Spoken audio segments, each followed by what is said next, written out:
more than not, if it's a good sit-down conversation, I'm not doing any editing outside of chopping some dead air, and I just post a full unedited clip. Yes, I would like that. Just because even though they may not be the most polished answers, I want people to know that I'm not. I don't want to. I want my message to stay as is. I want people to see the honesty and just the transparency throughout the whole interview. Like just cut the dead air. I mean, do you want this portion to begin with it like this?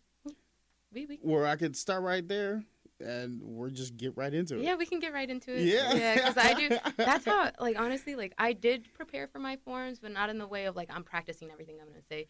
Like, for me, it's more of, like, a stream of consciousness. Whatever comes through, just let it come out, and it'll come out the way that it'll come out, the way that I intend for it to come out. That's how I know on council, if I do get elected, I'm not going to be speaking on these polished terms. No, I'm going to be speaking, and I'm going to stumble over my words, and I'm going to stutter, but I'm going to get to my point. I will say, well, we're recording. The podcast has started. We're not doing the traditional way. We're literally just going to start from where you said, I want this unedited, and I want it straightforward. So we're already recording, just to let you know. No, that's fine. You said you want it unedited. You want the people to know who you really is. Well, guess what? Welcome to another episode of the KZ Community Beat. I'm your host, Ross Martinez, which you've already known. My guest this week is Estrella Diaz. She is running for City Council District number 2. Woo! I will tell you, the reason why I wanted to reach out to you and have you on this podcast is, like you said, you want unedited. You want people to know who you are. I was watching that debate that you had at Peoria High, right? Yes. And there is something about, and I say this with all the respect I can, you weren't polished. You felt like a member of the community up there that has a heart that wants to impact our community. I'm like, okay, there's a story there. There's something there that I'm intrigued by. I liked every time that there was a question asked. You're like, wait, repeat that real quick? Because you want to make sure you answered it directly. And there were a couple questions you got asked where they're like, hey, what about this? What about that? What about this? I don't know nothing about that. Let me go do some research so I can give you the right answer. I like that. You don't see politicians saying that much. But then again, this is your first year around. Yeah. So before we get into all this political and woo-woo wah-wah, let's get to know you, right? Mm-hmm. So politics aside, we're not even going to talk about the campaign. Let's start with, who is Estrella outside of politics? Estrella outside of politics is someone who hangs out with her friends. Estrella outside of politics is someone who goes to the Basket Case, which is a karaoke place. And I love Basket, and I don't care if people think I go too much. If anything, before politics or any of this, I always had the dream of being like a musician. And really? Yes, I love music. I love singing. And so when I was originally like doing my work for Peoria for Palestine, I made a couple of songs and I posted them. And so in that moment, it was just me sharing my message. Because I know some people don't want to hear about certain things or they don't want to look at certain things. But with music, you're able to send out a message and people can listen to it because it's something that's creative. It's something that captures their attention, which I personally would love to be the singing politician, because not only am I acting on what I say, like what I stand for, but I'm also singing about it and I'm mixing the two, but also like volunteer work. And I see people may think that it's work, but honestly, volunteering, whether it's with Lula, the Dream Center, Joel, like it feels like a hangout. It feels like a hangout. Like I'm able to meet different groups of people. And not only that, but I'm a people person. I like variety. I like getting to know different types of people. And I also like exploring a little bit of Peoria, the little spots and hidden spots that not a lot of people go to, whether it's out by the riverfront. There's a specific spot where it has like this big old rock that during the summertime I'll climb on and I'll just look at the water. And it's so nice. It's so nice. Detweiler is also really fun. I love Detweiler, and sometimes I go with my family. So we spend time there. So where's your favorite spot to get tacos? Help me out, because this is my third year. I got a couple spots. I say Cuckoos. Cuckoos. They changed their name to Coco's, but I do eat. Cuckoos? Yes. Wait, It's a little shop. I think it's off Sheridan. It's like by Cooper's. Oh, so it's Cuckoos, not Cuckoos? Oh, maybe Oh, I'm pronouncing it wrong. Maybe I'm pronouncing it Because wrong. I got a couple uncles that are nicknamed Cuco. That's why, like, every time I saw it, I always thought it was Cucos. But you're not the first person to say that to me. So I'm wondering if maybe I got the Chicago mix-up. You know what I mean? No, you did. I think you're saying it right. I might be saying it wrong. Hey, I'm from the South Side of Chicago. I automatically go minority on everything, Doc. I'm just saying. No, go for it. But they changed their name, Coco's, and now I think actually they're moving downtown, so that's pretty exciting. I did see that. Yes, they're moving downtown. Okay. Because there's some spots I just like to throw places I like out here. Because this is 3 years. I'm figuring things out. I'm finding my own perspective and view of Peoria within these 3 years. Yeah. So I find places I like. So in EP, I like Tacos Gallo. I haven't had them. Yo, I tell you, okay. real good. Real Yeah? good. Yeah. Unpaid. That's just me saying I like that spot because it's dope. But also, Junction City, they got that El Mirador. Oh, no. Oh, wait. Hacienda? Yeah. Okay. I get around in Peoria. Well, I trust your judgment because you're from Chicago, so you know good food. Trust me, I know good food. So my question is, when you over there doing karaoke, what song are you going with? Oh, my goodness. Good Luck, Babe by Chapel Roan. That's my favorite one at the moment. Sometimes I do, we're going to cover our profanity. Forget You by CeeLo Green. I love that one. See, I love cussing. I say that full. But you're good. You're running for office, so we're not gonna put bad ill will on your name. I know. But if you go to basket case, you may see her be like, you know what? I have to. Who wronged you? Why are you singing with that much emphasis? I just like CeeLo Green. Hey, that's like when I was in high school and I had the MP3 scan disc. You remember them? Or am I dating myself here? I'm dating myself here. All right. I'm in my 30s, just to let you know. So back then, before Apple iPods, there was like a little MP3 drive called the scan disc. Oh, yes. My brother gave me one of those. Yep. Thank you for making me feel old. I appreciate that. I ain't even that old, but you know what? We're going to go with this. But I remember back then, the music I would have on, you would assume that I've been heartbroken or I was madly in love. So Al Green, Love and Happiness, Sam Cooke, A Change Is Gonna Come, Otis Redding, Marvin Gaye. Like, I had soul singers. I remember there was a girl I was seeing. She's like, "Are these about me?" Oh yeah, baby. Oh, you're the only one to. You're the only one to make me sing these songs. So you're fun. You're lighthearted. You like to have a good time. Yes. You have areas around Peoria that you enjoy going. So you lived here your entire life? Yes. It's I have a love relationship with Peoria, and you would think it would be different because a lot of people my age, they just want to get out of Peoria because they don't feel like there's many opportunities. But I mean, I always like Peoria is the heart of the nation. There's so much to love about it. It's smack dab in the middle, and I love the people here. They make it so cool, especially like the music community. Like if you are to go to Kenny's, like the different types of shows that they have. I know Trolley sometimes has music shows too, or EDM shows. I think that's what makes me fall in love with Peoria is just the music side of it. Just because I myself, I love singing, so I like to see the different sorts of talents here. Well, Peoria has that. I've come to know if it plays in Peoria, where this is a test market where a bunch of big artists used to come down, which I think we're still getting some because Chris Brown was here. Yeah. Will Ferrell was here not too long ago. I mean, I think in a couple months we have Maxwell's coming to town, the R&B guy. Yeah. Okay. Ascension. I'm telling you, I got this old school. So I should be in my 60s the way I listen to music. Just FYI on that. But I've been seeing the bounce back since COVID. I've been seeing more businesses kind of try and pop up and do things. I've been seeing a lot more music gatherings since I've been here. I think the last year I've been seeing a lot more artist performances happening. So it feels like Peoria is on the upswing.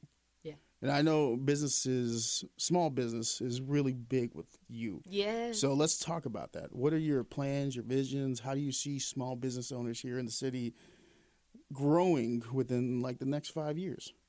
If we provide them with the right resources and take care, if we provide them with the right resources, such as like the distillery lab, And we actually take care of them and listen to what their concerns are, help them out a little bit with their infrastructure so they're able to look nice to the customers. Then I feel like if we truly invest in the small businesses, they will invest back in us. Because the thing is, people think that if we just solely invest in big corporations, it's not a bad thing. But if the people here are struggling financially, they're the thing is, if people are struggling to pay their bills or let alone food on the table, and we're not able to provide as much revenue for these big businesses, they're going to go where the money goes. They're going to end up leaving here. But if we invest in the small businesses here, they will have a loyalty to us. And it's not to say, oh, invest in us and it's a favor for a favor. But no, it's building community. You help out one another. You want to see each other thrive and succeed. So having stuff like pop-up shops where we can get people like how Peoria Heights does, where they do the Taste of Peoria instead of having. I've seen, yeah. It's really good. I love it. I went last year with my friends, and it was just so fun. I saw Dave Kohler there. He endorsed me. He endorsed me. Dude, you're such a nerd. That's great to see. But he was so nice. We had a conversation there. But I loved it, and I feel like if we have little pop-up shops in Peoria, specifically, because Peoria Heights, they're really well developed, but I feel like if we have pop-up shops near maybe Main Street or near a park just in the central area of Peoria, and we allow the businesses to show themselves just for times like at certain, how do I want to word it, where it's like it can be frequent, and then we can have a voting system set in place to see what kind of business the community most supports, and whatever business gets voted on by the community, we can have a designated spot for that business so that it reduces the likelihood of it failing. And that's not to say that people can't try to start up their business, but this way that we know we have a little extra protection when it comes to investing in different sorts of businesses.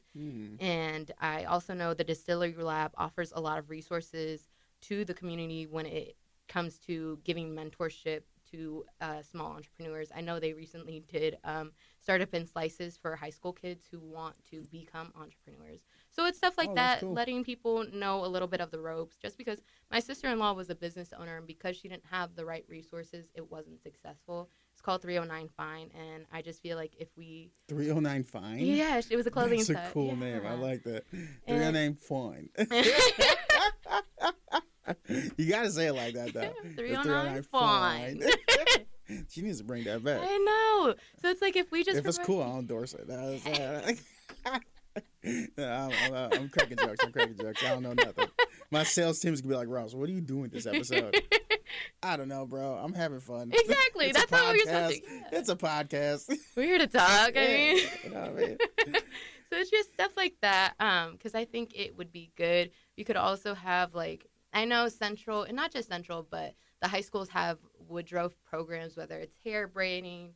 I know they do woodworking, and I know they also do culinary. So maybe allowing the students to be mentored by small businesses to, kind of extend their knowledge and whatever support they can give to the teenagers that want to become business owners, whether it's hair braiding, whether it's culinary, whether it's union jobs that they have, because I know they do mechanics too. I like how you put that, because that's kind of like, how do I want to explain it?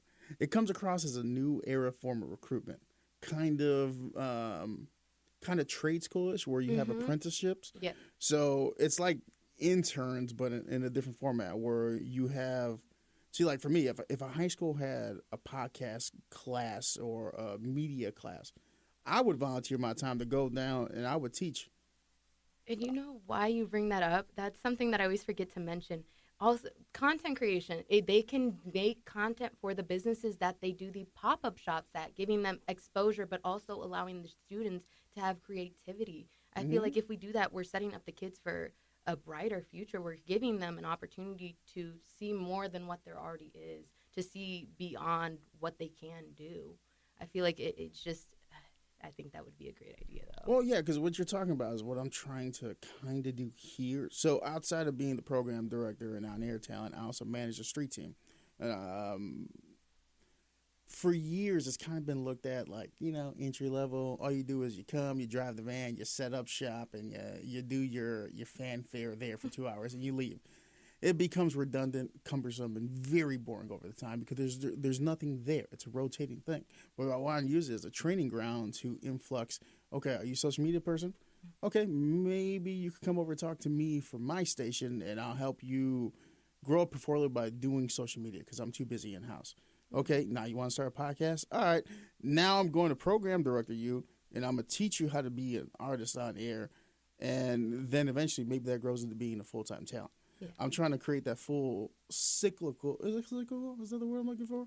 Full circle of environment of all right. Let's take somebody green, grow them naturally, make them be a hometown hero, put him on the mic, draw in more. There goes your cue. I'm a nerd. No, we can talk all day about this. But this is about me and my station. This is about you. But I think it's wonderful because it really, like, we have so much talent here. And if we give the skills, if we just give them a little push, a little motivation, we can really we have so much potential to be a city where people want to come, where they want to express their creativity, where they want to jump on board of whatever we have. Because again, we used to be a model city back in the day, and we still can be that. We just have to try just a little harder and invest in the youth. Because if we invest in the youth, we invest in our future. Peoria is a city that has a rich history of individuals trying, failing, succeeding, retrying, reapplying. It's at the center of a lot of history. I mean, during Black History Month, I found a lot of significant history and moments in time that kind of pushed this whole movement in a direction that if it wasn't for Peoria, it may have gone a different way. I mean, right now we're living in history with Christophe Frasso and Andy Friedman. Yeah. They just launched in Morning Chew, and they're now on, I think it's 106.7 or something like that. Is it? Oh. I know they do. I think it's like once a week or once a month that they have the show on a radio frequency. Yeah. Mm-hmm. The Latino community is growing here in Peoria. And when I saw that launch, I was like, oh, okay, this is real-time history. You know, let me ask you this. What made you really fall in love with this town and the people? The people who were here. The people who were here, they poured love into me. And for that, I don't know how to repay them because they are the ones who molded me. Growing up, I faced a lot of hardships, whether it was, coming from a low-income family to my mom getting sick because she had an aneurysm, so she had to have surgery. Because of that, she lost her job. But because of the teachers and the people that I had around me, they were very helpful. And, at times I did struggle a lot with depression, and there was times where I didn't want to be here. But it was because of the people who cared enough to reach out, who cared enough to make me feel seen and make me feel like I matter. I want to repay that, and I want to give back because I know how it feels to feel like you don't matter. And I think when you look at the different cornerstones in Peoria, you can find different pockets of love. Mm-hmm. And it honestly is the people here that make it. That's why I think that's why I like to say that it is the heart of the nation, because it really is the people here that make it special. Yeah, Peoria has a big heart. Once you're brought in and they're like, no, we trust you, they open the doors for you. Okay, let's put you in connection with this. Let's put you in connection with there. Now, with this podcast, I like to pry and dig into things and figure out the why and the meaning behind things. So tell me if I'm digging a little bit too deep on this. But as a person that has struggled with depression and anxiety myself, like I had anxiety attacks and all that, what was the saving grace for you? Like, what brought you back? I think my lowest, there was two. There was when I was 12 and then before I was 17. And I think I still had, where I did get counseling, I had therapy, and my mom, even though I would get so mad because I'm like, why is she telling the teachers my business at conferences? Why is she exposing how I'm feeling? But it's because she did it because she cared. And she just wanted me to be safe. And I think it wasn't, because I would still have moments of uncertainty. Like, it stopped after I was, a senior in high school because I realized, I made it this far in life, and I'm still here. So that's for a reason. It's for a reason. And even though I would have moments of doubt, I think it was when I started advocating for Palestine, where when my mom, when I was younger, she would sometimes be like, people have it worse. And even though at the time it seemed like she was just being dismissive, as I got older and I saw what was happening overseas, it made me realize life really isn't that bad. There are people who are begging for their lives, who just want a little bit of safety for their kids, for their family, for their parents, for their neighbors, for all of that. And I am privileged enough, and that's not to say my struggles are invalid, but I am privileged enough to be in the position that I am in and to still be here even after times where I didn't want to be. I'm still here, and that's for a reason. I may not, when there's times where I may not have understood, I understand now. And I think sometimes we do have to take a step back and realize, okay, life, it might be bad right now, but it's not going to be like that forever. It's going to be like a roller coaster. You'll have your moments up, and you'll have your moments down, but it always kind of bounce back. And that's life. That's how you experience life as a whole. You're going to have bad moments. You're going to have good moments. You're going to have angry moments. You're going to have disgusting moments. You're going to have all these moments, but that's what makes life life, and that's what makes it so beautiful, because you have these personal experiences to you that shape you to who you're going to be. Yeah. That's interesting. Did music save you? Yeah, 100%. I love it. I love singing, and whenever I was not in the best state of mind, I'd sing. Find songs that resonated. What song saved you? Because I got one. When I was about 17, that was my last real moment where I just didn't want to be here. It was Radio Gaga by Queen, and That's a good song. Good song. Don't become some background noise, and that always stuck with me because it's like I know who I am, and I think I always kind of knew, even if I was uncertain at times, I knew what I wanted to do in regards to just helping people out, but also being a singer. And I think in this way, like I said, I'm able to.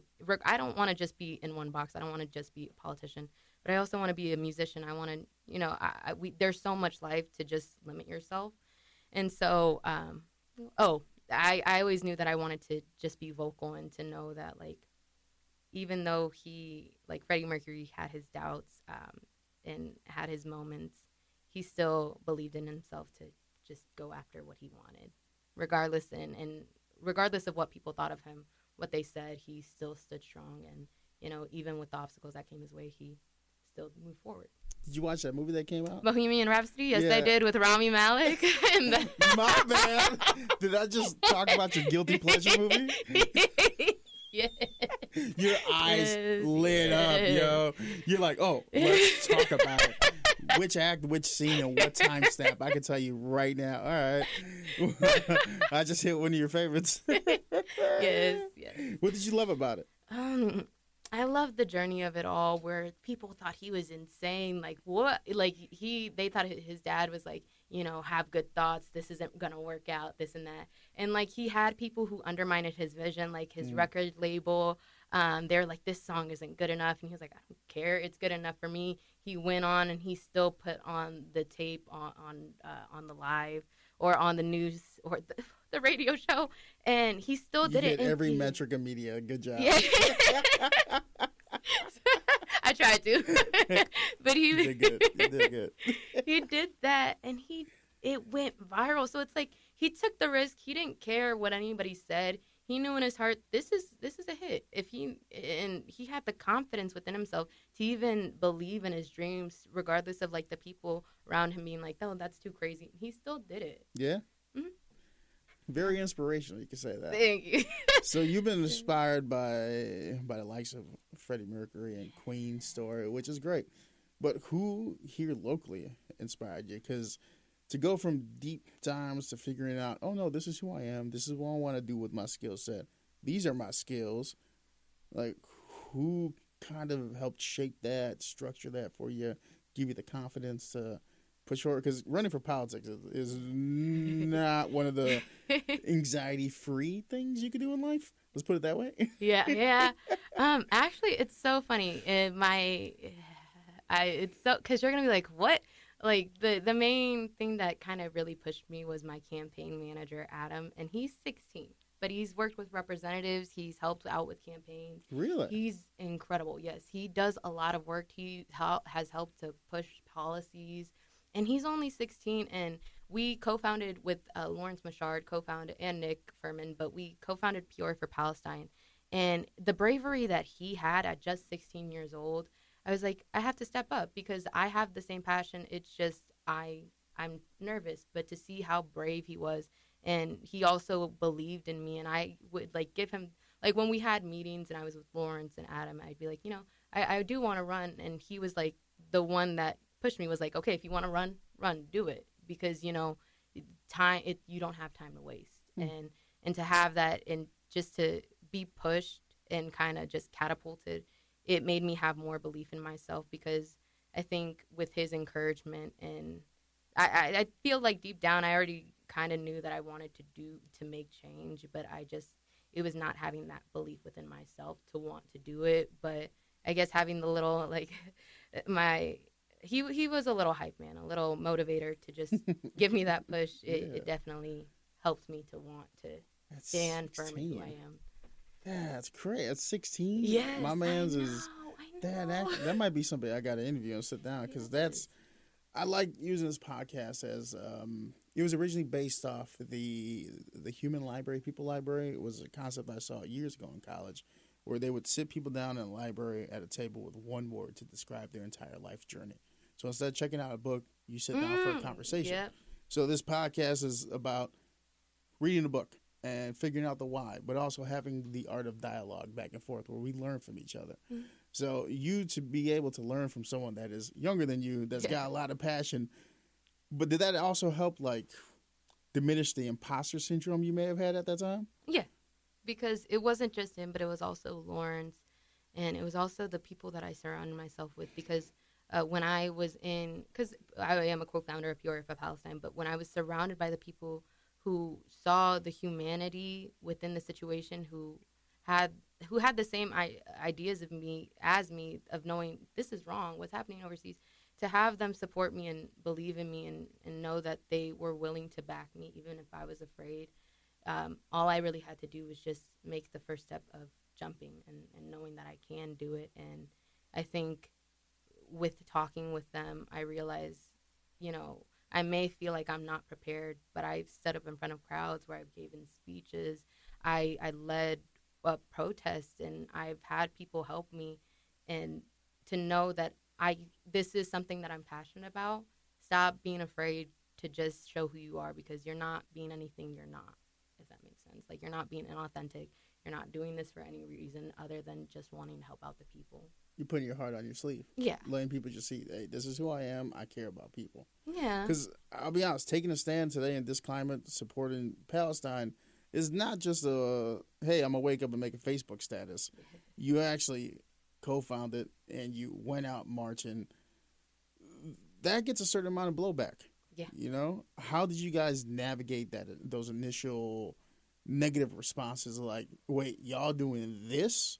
Like, how do you navigate that from one as the person, Estrella, but also as, okay, I'm starting to get into this political realm. There's certain things you got to kind of figure out how to deliver a message. It's the art of delivering a message. Mm-hmm. Because in politics, just like media, it's not what you say, it's how you say it. So how were those initial few launching weeks and months? It was funny because at the time I didn't know it was such a controversial issue, because I was, after reading the truth about what's happening, I was like, oh God, this is horrible about what's happening. And so I kind of assumed that people felt the same way, that it was wrong to bomb hospitals, to deprive people of food, to have a blockade. I thought that was what people would think. So It wasn't until later on I came to find out that people literally would lose their careers, they would get blacklisted, and it made me realize people are scared to speak up. And if you're we were trying to pass a ceasefire, and we knew it wasn't going to do anything on a national level. Of course, we're just one city, we're a small city, but it's not going to do anything on a national level. We understand that, but to just simply say, no, we don't agree with the killings, we don't agree with what's going on, that's all you had to say. You had people here who have family members that live over there. Just say that you don't agree with it. And for people to be so afraid just to say that, no, this isn't right. It's like, if you can't even, and I'm not saying it's your job to protect the whole world, but if you're too afraid to even say, no, I don't agree with this, what makes me feel like you're going to protect me when it's necessary? And so I think, like, if I know something deep down in my heart is wrong, I'm going to stand for it regardless of any backlash I face. Because again, they're like what's happening overseas. If we continue to stay silent, people are losing their lives by the minute. Yeah. So it's like just because I say a few words, and I think it really comes down to allowing people to see the humanity part of it. And if you can't see the humanity, then I don't know how. It's not my job to persuade you. My job is to simply fight or stand my ground for the people that need it most. No, I agree. I think the turning point for me was when I actually saw the videos on TikTok and actually saw the lifeless children and the women and the destruction. Then when I started hearing the rationale behind it, saying, "Well, they're hiding underneath the hospitals." Wait, so you want to take out civilians just to hit one person? Yeah. Like, rationalize this for me, please. Like, I grew up in the church. I grew up teaching Sunday school. I grew up reading. I know, you probably would have never guessed that. Your face turned very quick, like, no, you're lying. No, I would hold the cross up. I would be the one. Yeah. I was that cat. My job was to hold that cross up high. See it. See God. You know what I mean? Eventually, I had my walking away moment from being a part of the community of the church. I still live the teachings. I still treat people accordingly. Yeah. But there are some things in my past where I'm like, I can't get with this community right now.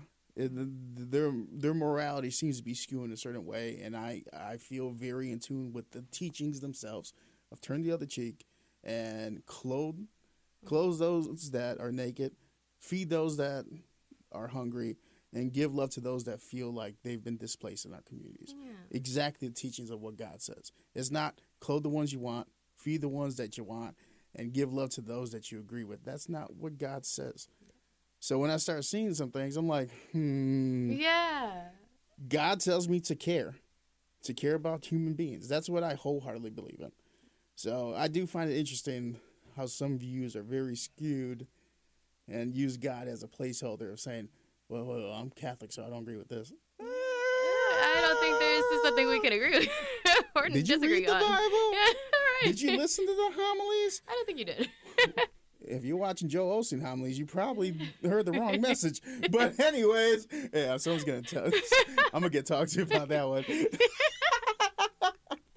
I'm one that pushes the narrative here a lot. Well, not narrative. I push the boundaries a lot. In my interview, I told them I'm a habitual line stepper. And I say that to transition into this. With what we're talking about right now being a hot button topic, with you being such a caring person and the singing politician, but also having those dark moments of anxiety and depression and unsureness of your place in this world, you are stepping into a position or potentially stepping into a position of being even more scrutinized and in the limelight. So I just got, as like a human being to another, with all that being said, why? Because it's not just for me. Like there may be people that will say things and crucify me and scrutinize me, whatever. But the thing is as long as it's not constructive criticism, I don't really care for it, just because obviously there are going to be people that disagree with me who don't always see eye to eye, and if it's constructive, I'm going to listen, because I'm still representing you, even if you may not have voted for me, even if you may not see on the like eye to eye on the things that I do. But again, it's if I know something in my right, like Palestine, to stand for something like that, and it gives me backlash, I'm not going to care for it, because it's like, why am I caring more about your opinions than people's lives? This isn't numbers. These aren't human lives, aren't just disposable. These are people. Mm-hmm. These are people. And if something's right, if something's morally right, I'm gonna follow it. I don't care what anybody has to say. We can see it time and time again. There will be things that people don't like, such as how when they lifted segregation, people were against it and they were like, oh, it's so wrong. Dude. Where it's like, no, this is right. And we look back at history and we're like, why would those people even disagree? So I think it comes back to everyone who fought for me to be where I am. I don't think that I should just allow myself to hide away simply because some people have a few mean words to say. Like, you can say what you want, but I'm doing things that matter, and I'm helping out the people who need the help the most. You know what I've found very intriguing this entire sit down with you, because we've never talked. This is the first time we're meeting. Yeah. One, how very candid you are about things, very passionate about what you believe in, and how you're standing firm in it.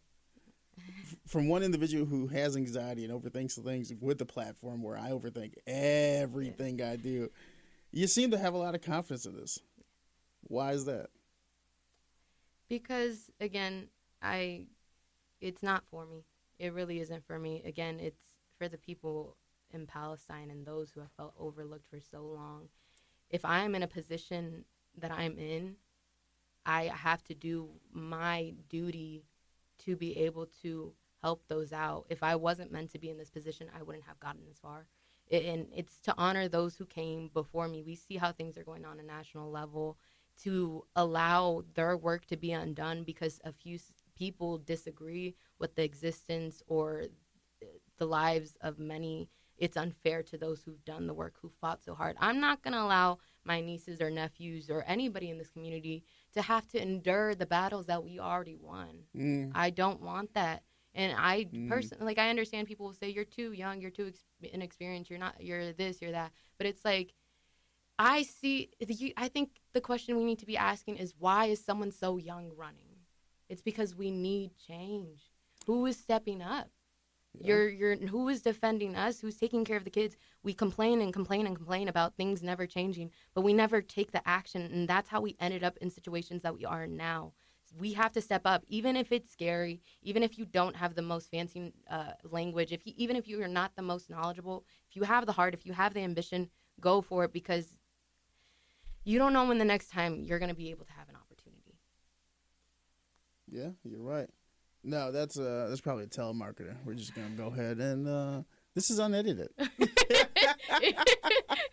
That was a nice like little break and a very serious point, but it's true. I mean, when you really okay, never mind. They keep calling. We're gonna figure that one out real quick. Just put that right there. But no, when you think about it, right? You're right. For years, people have been feeling disenfranchised from politicians. They feel like they talk to them and not with them. I think that's the big disconnect. At least I'm 35, so I've been and from Chicago. I've seen my fair share of actual. What is going on with this call? Hold on. You're okay. KZ 1023. Hello. What song is that, brother? Okay, let me see what I can do. All right. Okay, bye. Goodbye. He wanted some song that's not in the 90s, 2000s R&B catalog. Just a little behind the scenes. We're recording this in the studio. Yeah. So we get the studio calls, and sometimes you got to answer them. But, there's a disconnect between politicians and the community they represent, right? And you touched on it that you're young, fresh perspective. So what are some fresh perspective ideas that you have that you stand tall in and you're like, look, this is what the community needs right now? More holistic approaches to crime. Like, if we don't take more holistic approaches with certain things, we're always going to have a barrier when it comes to the police, because some police, and that's not to say here, but we've seen time and time again where they will use their power to their advantage and not defend the people that they're supposed to.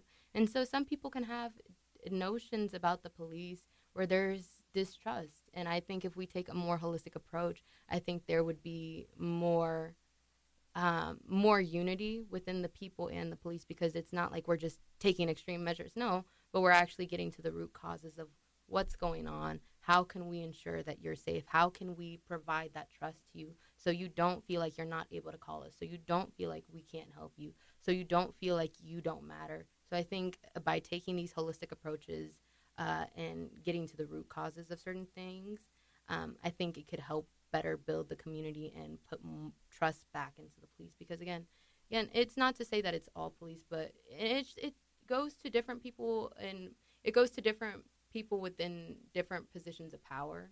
So it's not necessarily just them, but it's like some people can abuse their power, which can create this distrust within the people. And I think if we just do, again, like the co-response program that they have, where they have, I think, a caseworker or a social worker on the scene when something starts to escalate. So I think taking approaches like that would be better to have. De-escalation rather than going the other way with things. Yeah. And like I've sat down and interviewed the chief, Eric Echeverria, right? Yeah. Cool cat. You could tell he has a lot of passion in what he's doing, and he really cares about Yeah. Peoria. But then, like a month ago, I saw the press conference where you could tell he's stressed. He's like, look, we are doing our best. We do this, this, this, and this. What do you want from us? Kind of, essentially, paraphrasing. And it doesn't fall on deaf ears or just somebody that is unaware that his job and police job in our community, it's hard. You're somebody that people in our community don't want to see all the time. Yeah. But then you're also the person people need to see when they're at their lowest. And somewhere in our history, not just here in Peoria, but nationally, the distrust, and also for some very good merits, there's reasons why there's been decline in detachment where, we don't like the police. We don't like them being in our business. It's there. How do we address that? How do we understand that? So how do you plan to work a little bit more close with the police on certain things? Because if you do get elected, you're in District 2. That's right here in downtown Peoria. I live here in downtown Peoria. I will say things do happen here at night. I've heard them. I've seen them. I've been out there with my dog, and I'm like, hey, yo, that's kind of wild.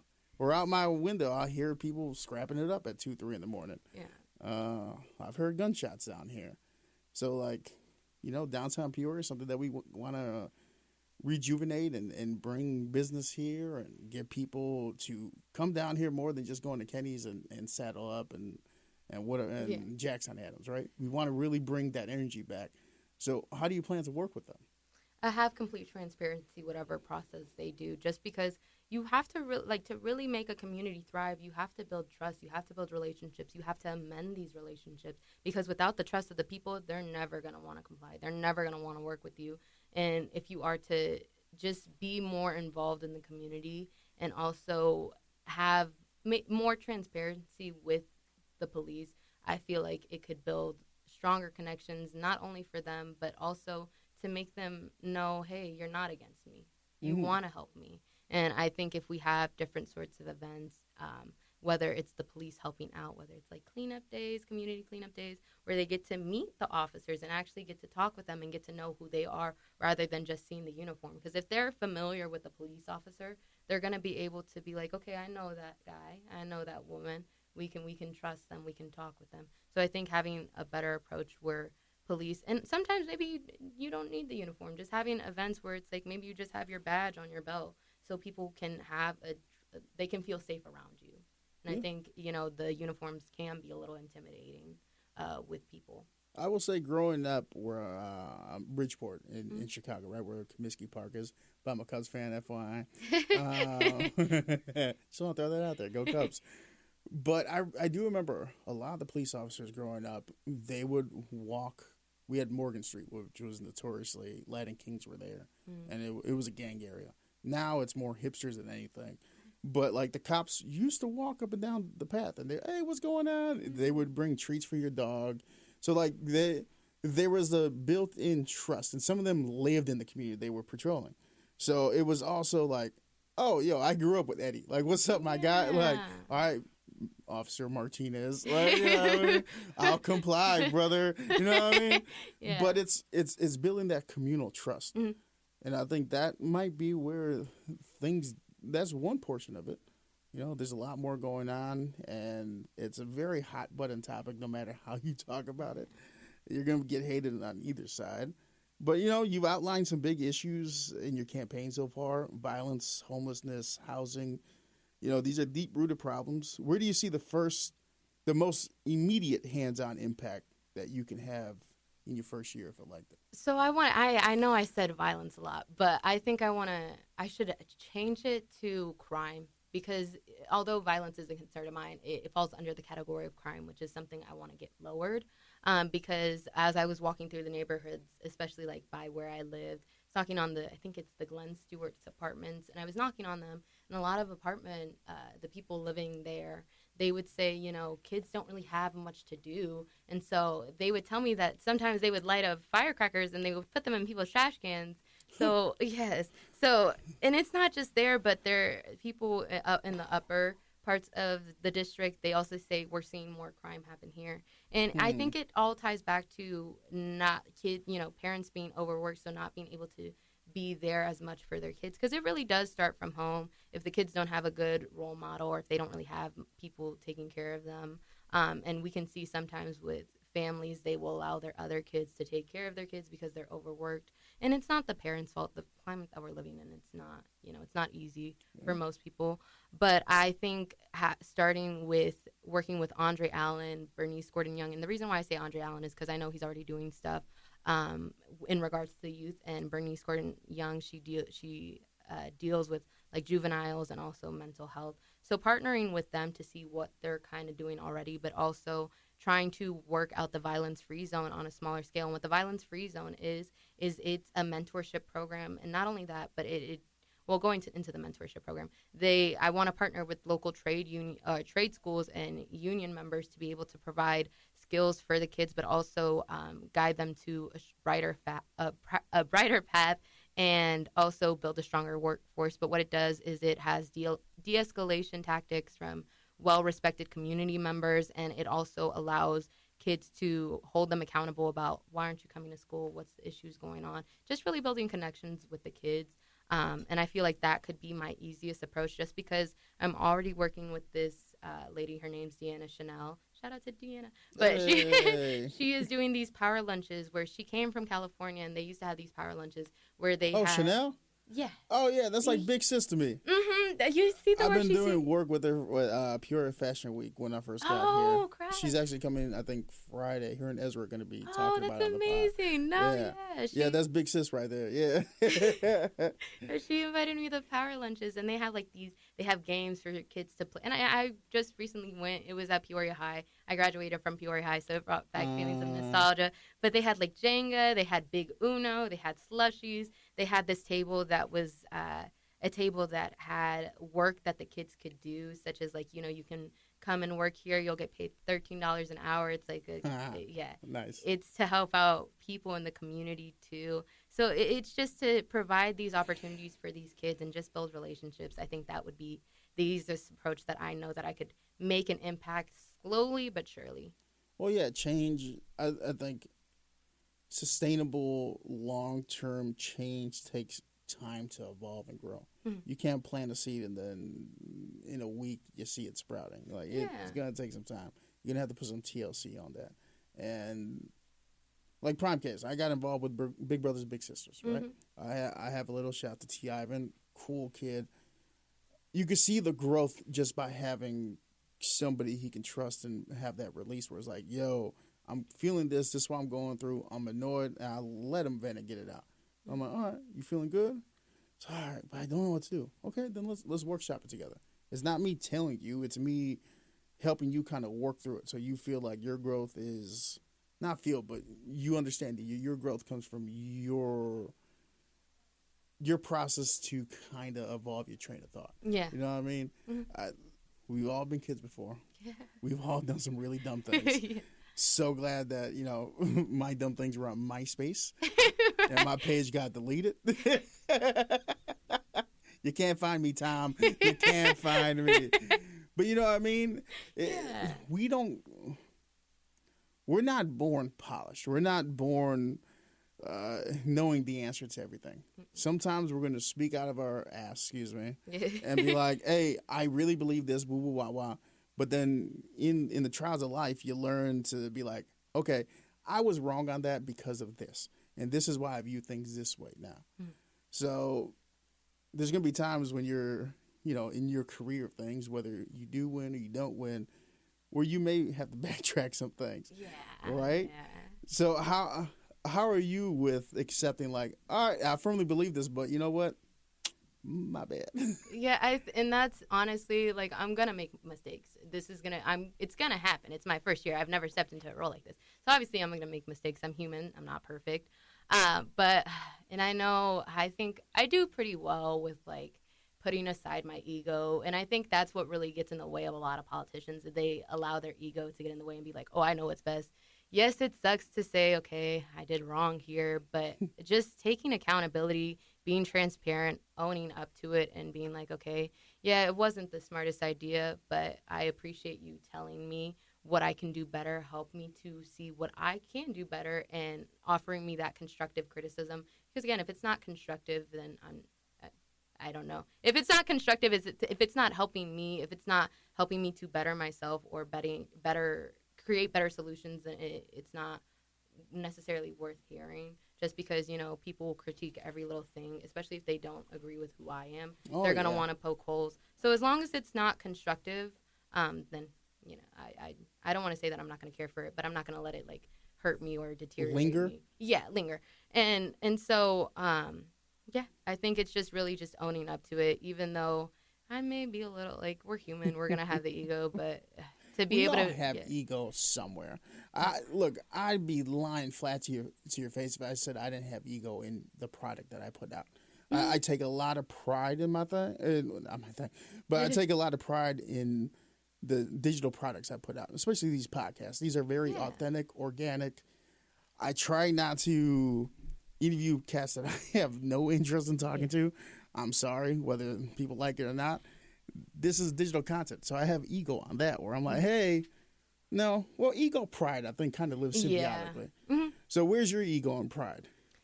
Where it's like if they're like, this isn't gonna work, or that you're being too idealistic and this and that. Sometimes yeah, I know, but I am coming up with solutions, and some people they just genuinely want me to succeed, and some people do have more experience with things. So I think just learning as I go and actually taking the advice that people give me is definitely going to help me. Again, no one likes to prove that or be said or be told that they're wrong, Yeah. but I will eat it because again, it's for the betterment of the community. It's what the people are telling me, and it's my job to serve them. So even if I am wrong on certain things, even if I make a mistake, I have to own up to it because they put their trust in me and they believed in me, and it's only right for me to do right by them because I wouldn't be here if it wasn't for Not bad. them. A lot of people definitely talk about making a difference. You've been talking about this entire time, but actually, you actually do end up stepping up, right? It seems like you got a fresh perspective on things. Very, let's say, non-politico. Yeah. With respect. But it's new. It's something that, you don't see a lot of. So how do you see your perspective and this new vision that you're kind of coming into the game with? How do you see that playing a role in Peoria's overall history? And I think what it comes down to is being young. It comes down to being young, but also a parts of groups. And that's not to say my whole thing is to base off who I am or my identity. No, it's to say that even though there are things within myself, whether it be a second generation immigrant, a woman, somebody who's young, I am representing the people who felt overlooked for so long, and especially people who come from marginalized communities. So I think that in itself, and it's not to say, I mean, that is something to be proud of, being the first Mexican American woman on Peoria City Council. But I think it just represents something more of, we're not going to back down and we're going to continue moving forward. But with that being said, I am giving a voice to people on council who've never had a voice, were made to feel like they don't deserve to be in these spaces, to even matter, and to have somebody else making decisions for them when by making these decisions they don't understand how it's going to affect these different groups of people. And so I think being able to have also these lived experiences where we almost lost our house, where my mom was sick, where I dealt with depression, I just so many things that I've been through. I think I'm able to understand those where politicians may feel disconnected from. Do you feel that gives you kind of a leg up? Yeah, because I'm not, and I think it also I'm not doing this because a lot of people set up their whole lives just to go into this career, and they spend years of prep, and they try to polish themselves to fit the mold of what a traditional politician is. But with me, I'm not someone who I don't want I don't want acceptance from people that don't agree with the things that I stand on. I don't. If you take me as is, because I'm always going to stand firm in what I believe, and I don't. It's only my right to really stand up for the people that I say that I'm going to stand up for. Yeah, I mean, at the end of the day, I've always lived on the concept that I'd rather you hate me for being authentic than to fall in love with a fake version of who I am. Yeah. I'm not gonna be everybody's cup of tea, Yeah. but I'm somebody's shot of tequila. Yeah. You know what I mean? Like, you know, I mean, like, Yeah. there's gonna be people that flock to me and really genuinely enjoy my presence and the contributions I bring into life and the community we share. There's certain people that are gonna be tuning into me one day and be like, "What? Like, who is this cat? Go back to Chicago." All right, I'm not gonna. I'm here. 3 years running, G. Like, You can't send me away. we doing things. Yeah, you can't send me away. I'll tell you that right now. But, you know, one of the biggest criticisms of politics is the gap between ideas and execution, right? How do you plan to make sure your plans and ideas and goals aren't just ideas, but become real action? Well, I mean, it's the work that I'm already doing on the ground, and just honestly building relationships with the people.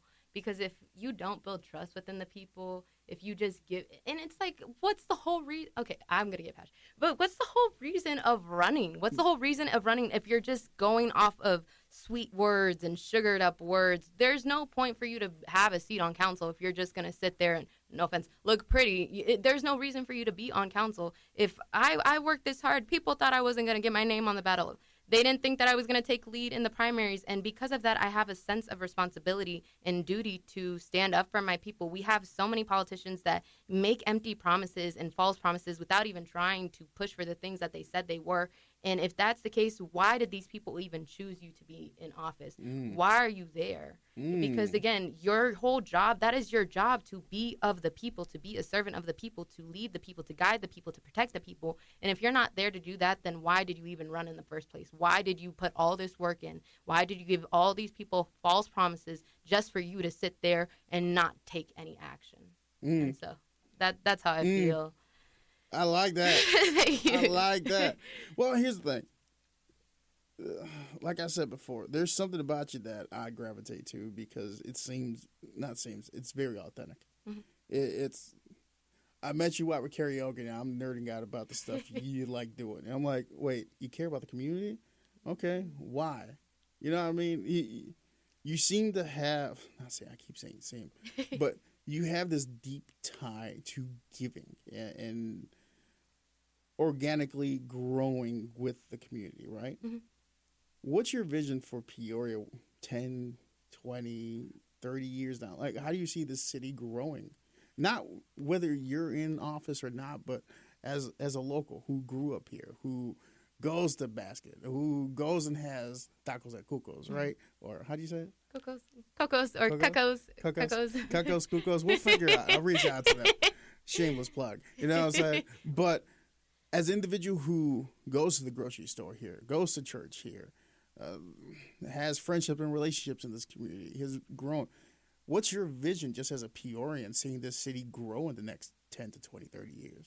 I want it to be a safe space. I mean, we have so many cool people. Think about it. Richard Pryor. We have Kendrick Green, who's playing football. I think it's for the Green Bays, if I'm not mistaken.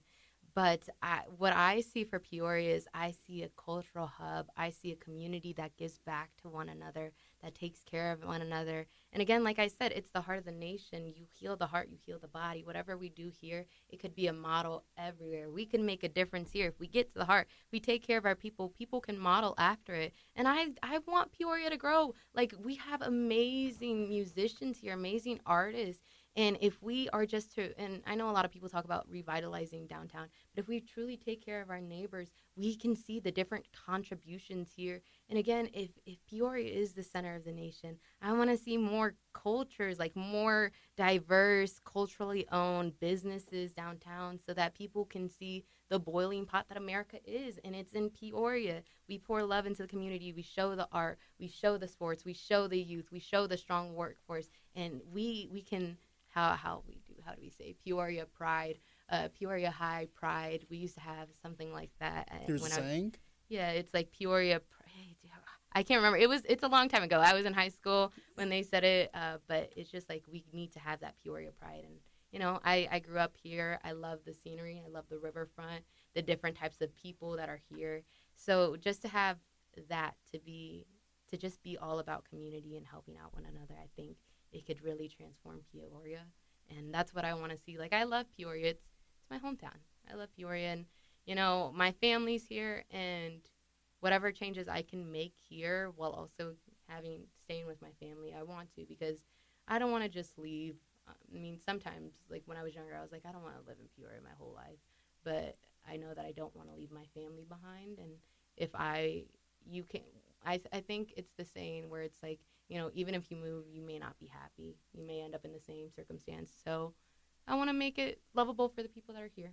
I want to show what I loved here to the people that want to move here or are already living here, and improve that. Dude, that's dope. I like that. Thank you. I like that. No, I mean, I'm a body language person, and there's certain moments where I see you perk up and your eyes get super bright, you get real passionate. Besides the call out, there's been moments, a lot of moments in this podcast where I can see you just being you and talking from the heart. It doesn't seem pre-planned. It doesn't seem like you came in with the agenda. You came in honestly just to have a conversation. Yeah, like literally. It really does. Like we've gone across the aisle on things. What's in the playlist right now for you? Playlist? Yeah, in your playlist right now. "Lovely Not" by Raven. She's like, yeah, I miss you, come here. I love that song. Who? Raven. I think that's how it's. Yeah, it's just called "Love Me Not," and I don't remember what her last name is, but that's my top song. Raven. Yeah. What genre? I think it's R&B. R&B? Yes. You deep dive in R&B? A little, yes. I like to listen to a different variety of music. You having a good day? What song you put it on? Oh God, anything by Dominic Fike. Maybe "Why." I like the song "Why" by Dominic Fike. Damn, you drop an artist I have not he's listened so to at all. Okay, you make me do some things. You're gonna make me have to go listen and expand the playlist, because like for me, I'm like 70s soul, like classics. Gap Band, Funkadelics, Otis Redding, Sam Cooke. Like my favorite song, "Love and Happiness" by Al Green. Is it? You know that song? No. Why'd you say it like that? Because I just said, is it? Is it? Oh my God, I know that song. No. All right, cool. "A Change Gonna Come" by Sam Cooke. "Sitting by the Dock." Otis. Yeah. No. All right, fine. Well, made me feel old on that. Thank you. I got an outdated playlist, but you know what I mean. Hip hop. I'm gonna see you at karaoke one day. You will. We're gonna do this. That's gonna be so much fun, yo. No, hey, I really do appreciate you coming down today. Before we wrap up, I got just two questions. One, is there anything we have not covered today that you want the people to know about you? Any misconceptions, perceptions, or maybe something that you have yet to share in the campaign where you're like, hey, just want you to know about me? Oh, yeah, no. If you approach me, I promise you, I'm not somebody, and I feel like people may get that. You don't have to come up to me like I'm some formal person. Don't come up. I can't do that. I'm already like, because I used to have social anxiety, and I want people to come up to me, because I used to have social anxiety growing up. And so, like, when I go to these forums, I kind of dread, and door knocking too. Like, I love it once the conversation gets going, but I feel so stiff. And I want to come up to people. I really do. I want to come up to people, and I have to, like, mentally prepare myself. But I would prefer it if people came up to me. Obviously, I'm going to go up to you. But I still feel a little nervous, because I'm like, okay, we're doing this. And I have to prepare myself. So if you ever see, like, if we're talking and I'm not looking you in the eye, or if I feel a little awkward, or I look like I don't want to engage, I promise you I do. I'm awkward myself. So don't think that I don't want to talk to you. I do want to talk to you. I'm just a little scared. And it's crazy, because you would think, like, you're somebody who's running for city council. You're trying to be accessible to everybody. It's like, guys, I'm still human. I'm still a person. I still have my fears. I also like esoteric knowledge, Manly P. Hall. I like astrology. I like spirituality. So I really like a little bit of everything. Honestly, if you want to start a conversation with me, tell me things that I don't know. I want to know things. I love learning about different sorts of things. I don't want to just be stuck in one box, because we have so much life to live. I don't want to be stuck in a box. And something else I want to balance out, my more spiritual side, musician side, politician side. I guess this dives into the political side.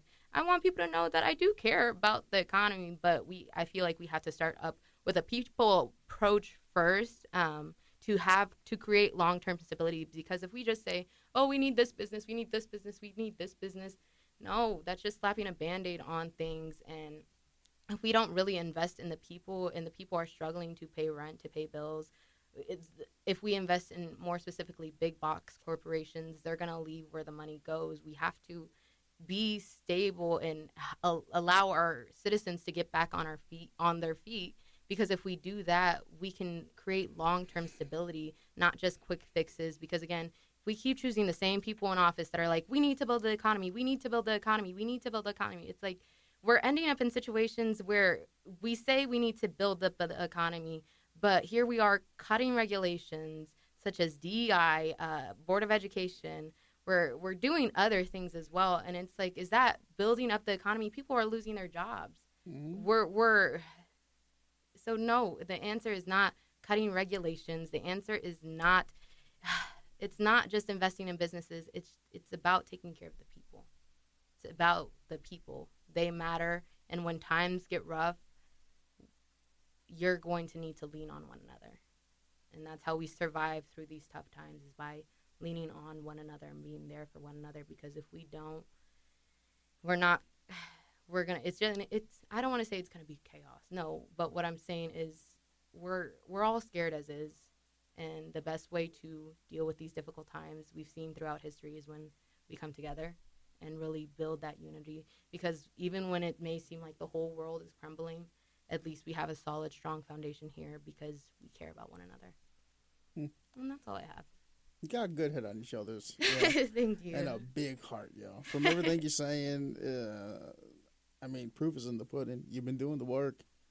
So that's cool, yo. I like seeing people who want to get involved in politics that are everyday people, that aren't polishing it up every time the camera or the mic is on, and they're just authentically them. So with that being said, here's my last question. I ask everybody that comes onto this podcast. These episodes are stories. They're collections, right? Everybody has a book, and every book has a gold nugget, right? So you, as the author of your story, and you're putting it out there for people to see, when your story is done later in life, what's the gold nugget you want somebody to get out of your story? That they don't have to be someone traditional. They don't have to be fancy. They don't have to come from money. They don't have to do anything to make change.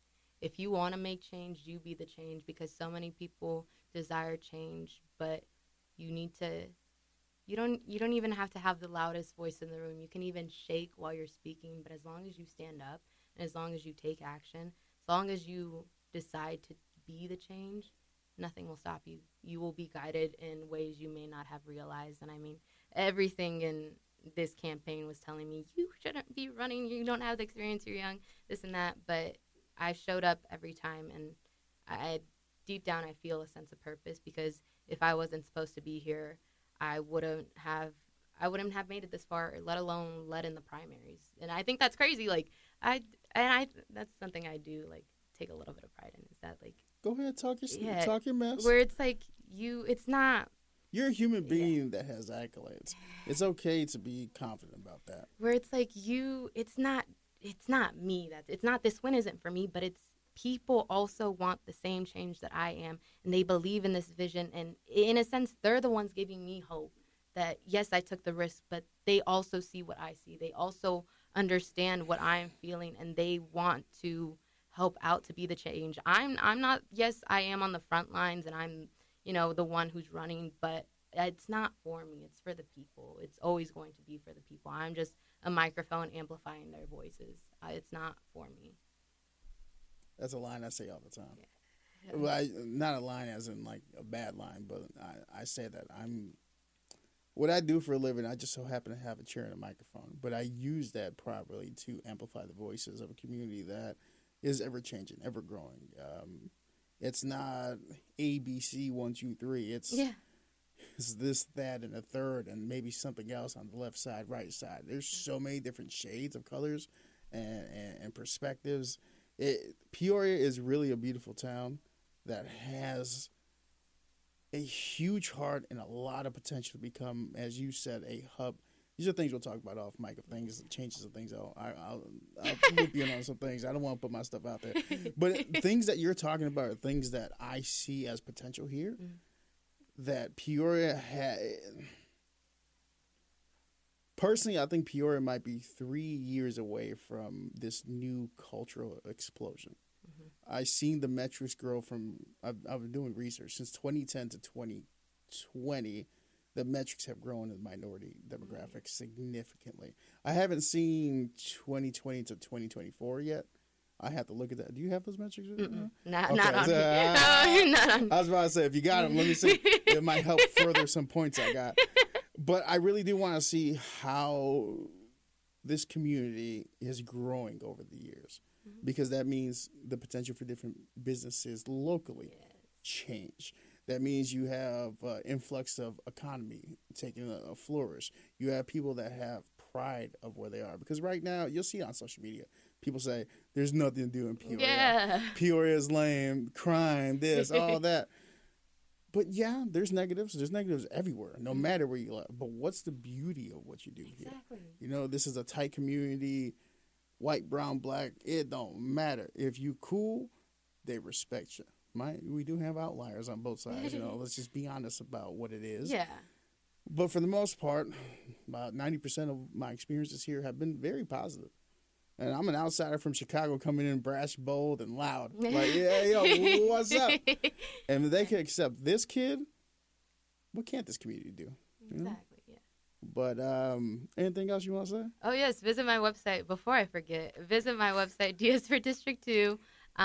You can message me. Oh, and also, early voting already started. But if you want to wait and procrastinate like myself, I am going to be voting on April 1st. That is election day. But yes, if you want to go vote for me, you can. But again, the choice is yours. You are essentially choosing who you feel is best to represent you in District 2. And also, if you just want to chat with me about policies or spirituality or just anything, feel free to talk to me. I'm open. I love having different conversations. So whatever it is, I'm open. Also, send song recommendations. Oh, yes, exactly. Current R&B, not 70s soul, by the way. So, with that being said, yes, remember, go out, exercise your right to vote, do your research, and see what candidate represents you best, you know? So, Estrella Diaz, thank you so much, running for City Council District 2. I appreciate you being very candid, very open, and willing to have this conversation today. We definitely touched a lot of topics. Yeah.